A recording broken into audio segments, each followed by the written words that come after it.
Di ara, pitos man daron wa tay pamalit sudan sub ihaw sa tagbisang manok. Suway po tag torch diha or ingnon ba nga maayo. Pawalas mga pino nga balhibo tanawa o sinaw na kayo murag nagpa-facial. Wa kay makita ang buling sa gamay. Tanawa. Nga na ray sekreto da basag na mga pinong kuan aturang torch. Di ara ang maglamas, sibuyas, mga uban pa diha, tangad. Sa kunsa pa na lang mga kuan diha, sisuning. Di ara ato nang takang.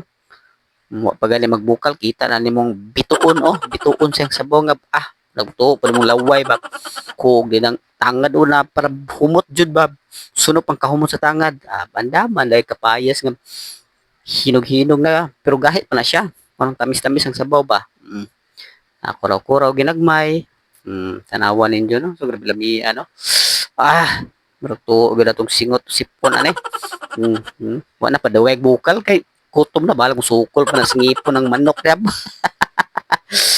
Tanawang sabaw niyo. Kinalamian, yelo-yelo. Pilaw be? Be. Mm, mura magiparatan. Ay, wala na parating initan. Pero in fairness, grabe gid nakalami ang tinolang manok. Ani ra ta kutob. Salamat.